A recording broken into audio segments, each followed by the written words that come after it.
A park bench in Haarlem, Netherlands, 1943. A teenage girl with braided pigtails approaches a woman sitting alone. She looks 12 years old, innocent, harmless. She asks, "What's your name?" The woman answers. The girl pulls out a pistol, looks her in the eyes, and shoots her dead. Then she gets on her bicycle and rides away.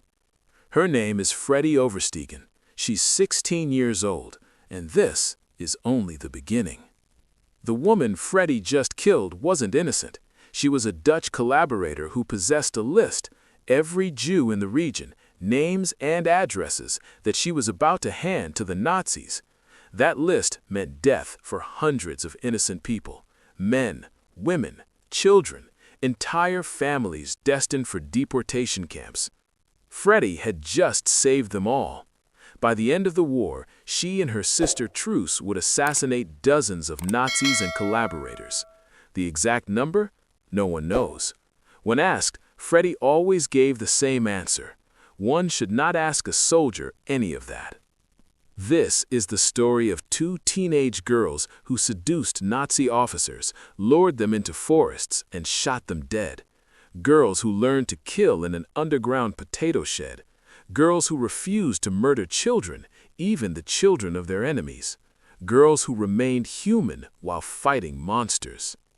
Freddie Oversteegen was born in 1925 in the village of Schoten, just outside Haarlem. Her childhood was anything but normal. Her family lived on a houseboat. Her father never made much money. Her mother, Trine, everyone called her Trine, was a communist who believed that when you see injustice, you don't look away. You act. When Freddie was young, her parents divorced. Her father sang a French farewell song from the bow of the ship as they left. She rarely saw him after that. Trine moved the two girls into a tiny apartment in Haarlem. They slept on mattresses stuffed with straw. They had almost nothing, but their mother still made room for others. Jewish refugees fleeing Germany, political fugitives running from the Nazis, strangers who needed a place to hide.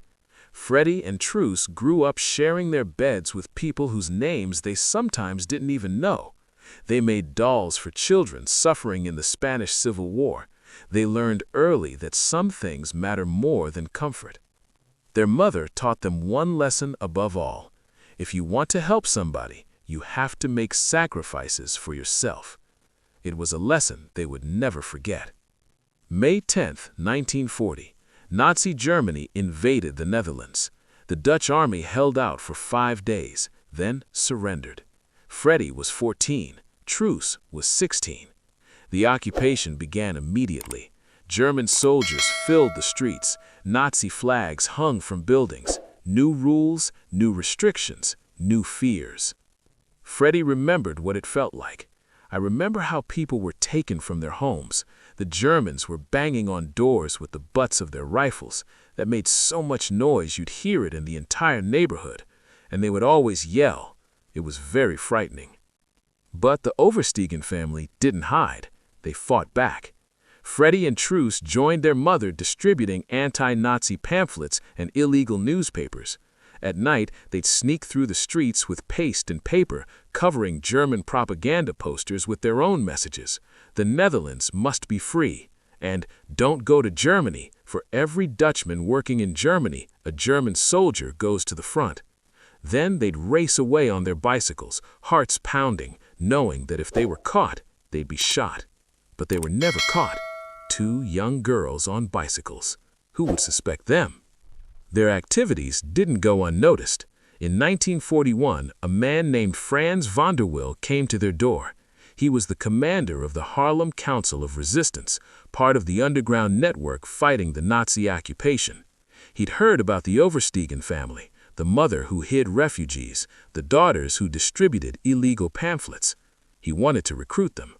He asked Trine, "Can your daughters join the resistance?" Freddie was 14. Truus was 16. Their mother said yes, the girls said yes. But van der Wiel wasn't convinced yet. He needed to know if they could be trusted, if they would break under pressure. So he tested them. A few days later, he returned to their apartment, this time dressed as a Gestapo officer. He burst through the door, waving a gun, screaming in German, demanding to know where a Jewish man was hiding. Freddie and Truce didn't break.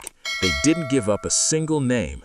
Instead, they fought back, kicking and hitting the man they thought was a Nazi, refusing to betray anyone even if it meant their own deaths.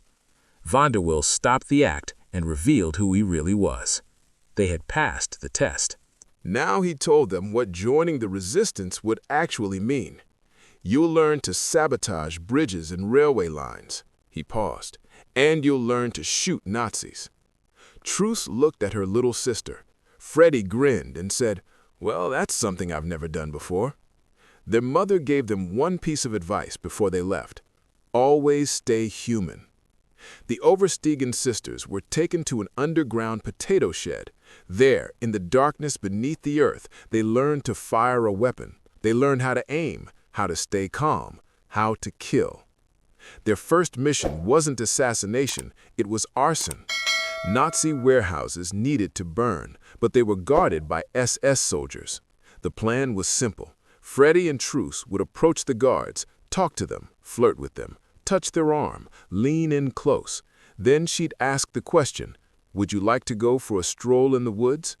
The officer always said yes.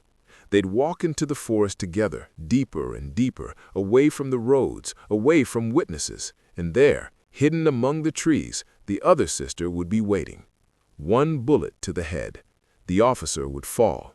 They'd leave his body in a hole that had already been dug and walk away, back to the bicycle. Other times, speed was the weapon. Truce would pedal the bicycle while Freddie sat on the back, pistol ready. They'd identify their target walking down the street, ride past him, and Freddie would fire. Then they'd keep riding, just two girls on a bicycle, nothing unusual. We always went by bike, never walked. That was too dangerous. I always made sure the coast was clear. That worked very well. The doorstep method. Sometimes they'd follow a target home, learn his address, his routine. Then they'd knock on his door. When he opened it, he'd see a young girl, innocent, harmless. By the time he realized the danger, it was too late. In 1943, a third member joined their cell. Her name was Hannie Shaft. Everyone called her Hannie. She was different from the Oversteegen sisters. Hannie came from a middle-class family. Her father was a teacher. She was studying law at the University of Amsterdam, planning to become a human rights lawyer. But when the Nazis demanded that all students sign a loyalty pledge to Germany, Hannie refused. She was expelled. She didn't go home. She joined the resistance. Hannie had distinctive features that made her stand out. Bright red hair, green eyes, pale skin. The kind of face people remembered. It would eventually get her killed. But first, she would become one of the most feared resistance fighters in the Netherlands. Vanderwill tested her the same way he'd tested the Oversteegen sisters. He gave her a gun and sent her to assassinate a Nazi officer. She approached the target, raised the weapon. Her hands were shaking. She pulled the trigger. Click. The gun was empty. It had been a test. The Nazi officer revealed himself as Vanderwill. She had passed. Now she joined Freddie and Truce. The three young women formed a lethal unit. Hannie was the intellectual, the planner, the one who thought through every detail. Truce was the leader, decisive, fearless, the one who made the hard calls. Freddie was the scout, the one who mapped everything out in advance and knew every escape route. Together, they were unstoppable. The three women didn't just kill. They blew up railway lines to stop deportation trains carrying Jews to concentration camps. They smuggled Jewish children out of the country, sometimes walking them across borders in the middle of the night. They stole identity papers and forged documents to help refugees disappear. They gathered intelligence on German troop movements and passed it to Allied forces. And yes, they killed. German soldiers, Nazi officers, Dutch collaborators. The collaborators were often the most dangerous targets, Dutch citizens who betrayed their own people for money or power, who turned in their Jewish neighbors, who worked for the Gestapo. Freddie and Truce focused more and more on these traitors as the war went on. "We were dealing with cancerous tumors in society," Truce explained. "You had to cut them out like a surgeon. You couldn't arrest them. You couldn't try them. There was no other solution." One day, an order came from resistance leadership. The target? Arthur Seyss-Inquart, the Reich Commissioner of the Netherlands, one of the most powerful Nazis in the country. The mission? Kidnap his children. The plan? Use the children as leverage to force him to release resistance prisoners, and if he refused, kill the children. Hanni, Truce, and Hanni refused the mission. Freddie said, "We are not Hitlerites. Resistance fighters don't murder children." They had killed many people. They would kill more, but children? Never. That was the line between resistance and terrorism, between fighting evil and becoming it. They would not cross it.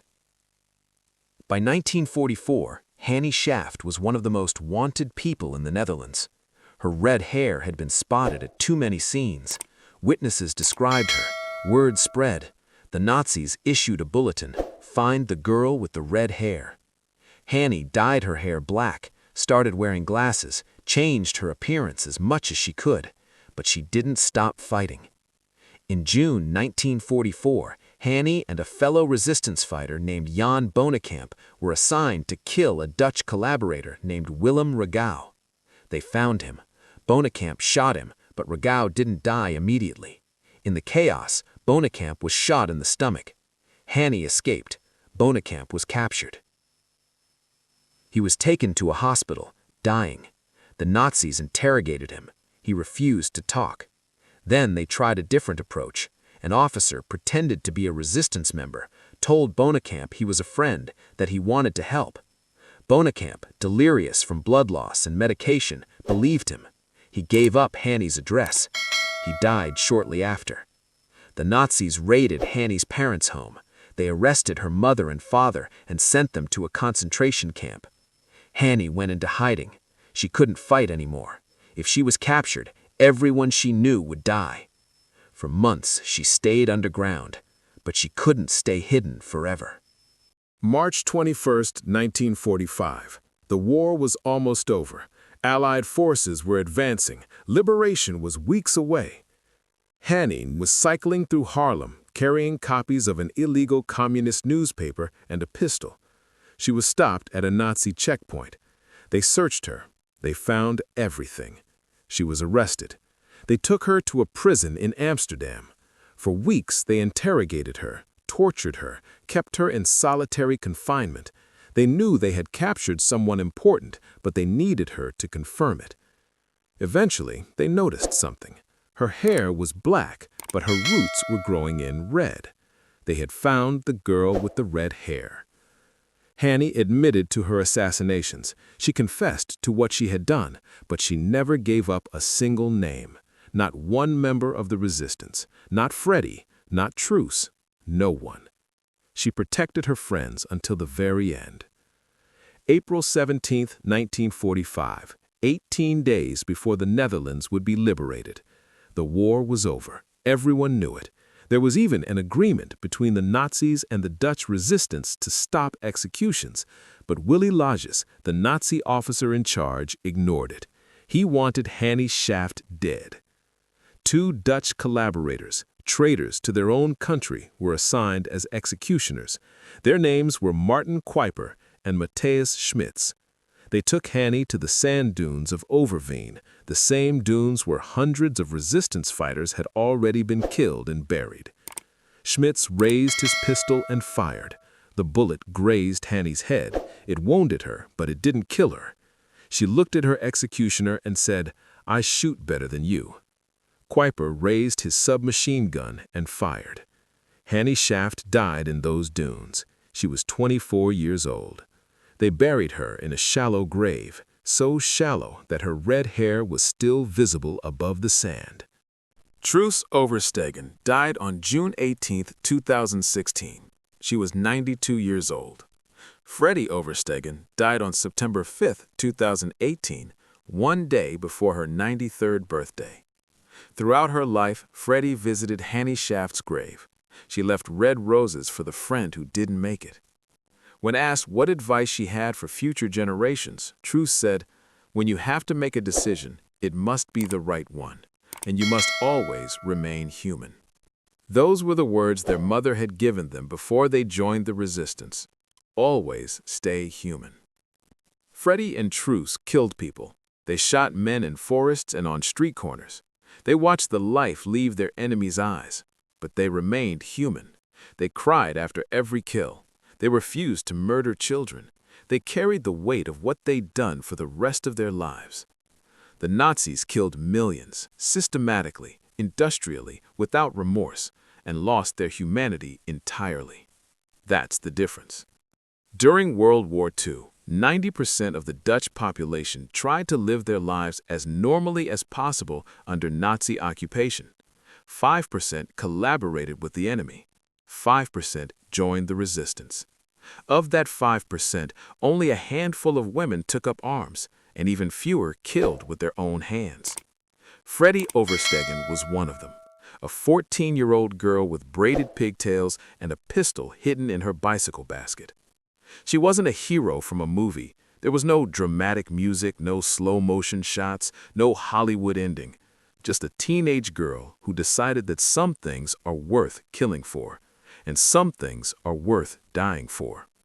The three of them, Freddie, Truce, and Hanny, are believed to have killed dozens of Nazis and Dutch collaborators. Some estimates say the number exceeded 100. Freddie lived to be 92 years old. She never told anyone how many Nazis she killed, and she never apologized for any of them. So here's my question for you. Could you have done what these teenage girls did? Could you have pulled the trigger knowing there was no going back? Let me know in the comments below. And if this story moved you, smash that like button and share this with someone who needs to hear about real courage. Subscribe for more forgotten stories of World War II, the ones that show us what it truly means to fight evil while staying human. See you in the next one.